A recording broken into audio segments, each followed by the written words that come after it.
In the beginning, God created the heavens and the earth. Those 10 words launched the greatest story ever told, but they also spark the greatest mystery ever pondered. If God created the beginning, what existed before it? Where was He? Who was He? And how do you even talk about a before when time itself hadn't been invented yet? Let's be honest, this question messes with your head. It's like trying to imagine a color that doesn't exist or a sound that's never been heard. We're time-bound creatures, wired to think in terms of cause and effect, beginnings and endings. But God? The Bible claims He's outside all of that. He's not just older than the universe. He's fundamentally different, uncreated, timeless, limitless. Think of it this way. If you wrote a novel, you'd exist outside its plot. Your characters might wonder, where was the author before chapter 1? But the answer wouldn't be in the book. It'd be in the real world, beyond the pages. God is like that. He's not hiding in the shadows of pre-creation. He's the reason there's a creation at all. Scientists call the Big Bang the start of everything, but the Bible whispers a deeper truth. God was there before there even existed. This isn't just a Sunday school riddle. It's a mind-bending truth that reshapes how we see reality. If God has no origin, what does that mean for our origins? If He's not trapped by time, how does He interact with us in time? And why does any of this matter for our daily lives? Let's unravel this mystery together, not with dry theology, but with wonder, curiosity, and maybe even a little humor. Buckle up. We're diving into eternity. When Moses stood barefoot in front of a burning bush, he asked God a question we'd all want answered. What's your name? God's reply, I am who I am. Exodus 3 verse 14. Not, I was, or I will be. I am. Present tense. Always. That name isn't just a title, it's a reality. God doesn't exist the way you and I do. We're contingent beings, dependent on air, food, and the laws of physics. But God? He's self-existent. He doesn't need oxygen, energy, or even a reason to be. He simply is. Theologians call this aseity, a fancy word meaning God's existence comes from Himself, not some outside source. The Bible doubles down on this. Psalm 90 verse 2 says, Before the mountains were born, or you gave birth to the earth and the world, from everlasting to everlasting, you are God. Think about the oldest thing you know, the Grand Canyon, the stars, the dinosaurs. God was around long before any of that. But here's the kicker. Everlasting isn't just a measure of time. It's a measure of His nature. He's not in time. He owns it. This changes everything. If God has no beginning, He doesn't age, change, or evolve. He's not learning as history unfolds. He's not surprised by your choices. He's the same steady, unchanging presence, yesterday, today, and forever. That's why you can trust Him. You're not following a moody deity who might flip on a whim. You're anchored to a rock that never moves. Let's get uncomfortable for a minute. Imagine a reality where there's no sun, no stars, no atoms, just nothing. Not empty space, because space doesn't exist yet. Not darkness, because darkness is the absence of light, and light hasn't been created. Just God, alone, forever. Our brains short-circuit here. We're like ants trying to understand the internet. But the Bible insists this is the truth. God existed in a realm beyond our physics, beyond our logic, beyond everything. He didn't live somewhere. He was and is the source of all somewheres. Einstein's theory of relativity fused time and space into a single idea, space-time.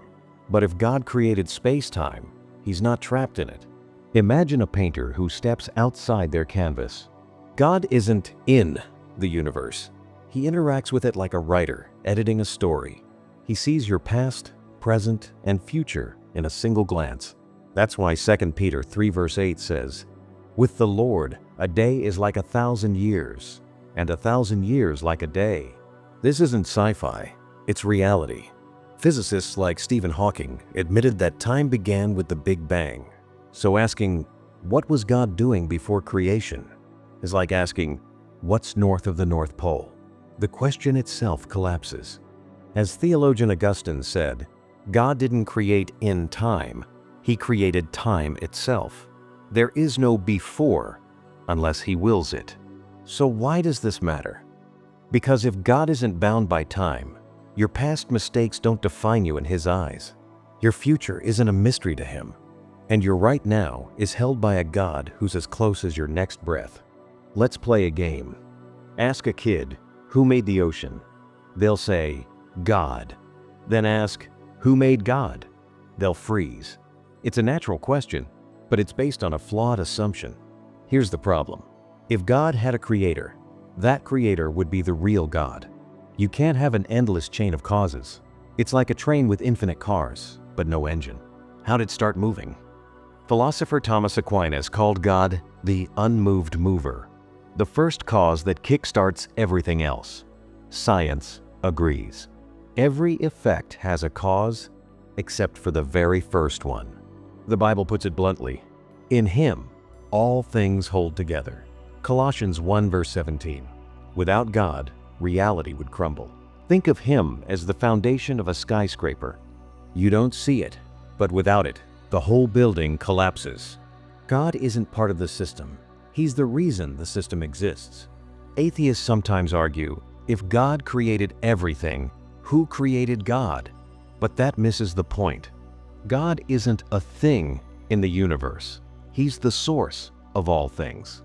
You don't need to create what already exists eternally. It's like asking, who gave birth to birth? The question doesn't compute.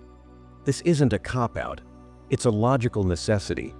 Without an uncaused cause, nothing would exist.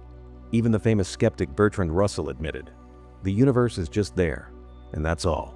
But just there doesn't explain life's meaning, beauty, or your longing for eternity. God does. We're obsessed with time.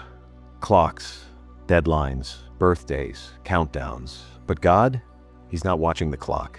He's not waiting for Friday or stressing about Monday. He's in all moments at once. Picture God as a filmmaker watching your life on a screen. He sees the opening scene, the climax, and the credits rolling, all at the same time. That's why He calls Himself the Alpha and the Omega, the first and the last, the beginning and the end. Revelation 22 verse 13. He's not in your story. He's the director, editor, and audience. This changes how you view your life. That thing you're freaking out about next week, God's already there. That regret haunting you from last year, He's already redeeming it. You're not stuck in a chaotic timeline. You're being guided by a God who sees the whole map. But here's the best part. If God transcends time, His love for you isn't fading with age. He didn't fall in love with you. He is love. 1 John 4 verse 8. His commitment to you isn't a phase. It's His eternal nature. You're not a random experiment. You're a deliberate act of an artist who's been perfecting his craft forever. Picture this. You're standing under a sky so vast it feels like it could swallow the world. Stars pulse like distant lighthouses. Galaxies swirl in silent chaos. And for a moment, you feel impossibly small. How does any of this exist? Where did it all come from? The questions hang in the air unanswered. But then, a quiet truth settles over you. The God who lit those stars is the same God who knows your name. He's not just out there, He's here. And His eternal nature isn't a cold, distant fact. It's the warmest, most personal reality you'll ever encounter. Let's be real. We hate not knowing. We want answers. We want closure. We want to crack the code of existence and file it neatly in a folder labeled Solved. But here's the beautiful, liberating twist. The mystery of God's origin isn't a puzzle to solve. It's a door to walk through. Think about it. If we could fully explain God, wouldn't that make Him smaller than us? Wouldn't that reduce the Creator to a creature? The very fact that He defies our logic is proof of His greatness. You can't put the ocean in a teacup. You can't cram eternity into a mortal mind. And that's okay. Here's why this is good news. If God exists outside time, He's not rushing you. He's not tapping His foot, checking His watch, or muttering, "Hurry up, I've got universes to run." When you're anxious about your future, He's already there, and He's already working. When you're haunted by your past, He's already redeemed it. That thing you're praying about, He heard you before you formed the first syllable. That's not a metaphor. It's physics. If God sees all time at once, your prayers aren't slipping through the cracks of a busy schedule. They're held in a divine always. But wait, there's more. If God has no beginning, His love for you has no expiration date. Human love flickers. It's conditioned on moods, chemistry, and what have you done for me lately? But God's love? It's not a feeling. It's not a reaction. It's who He is. He didn't decide to love you one day. He's been loving you forever. Before your first breath, before your first sin, before the first star burst into flame, you were on His heart. You're not a project. You're a plan, crafted by a God who doesn't make mistakes. Now, let's get practical. How do you live in light of a timeless God? Trade fear for fascination.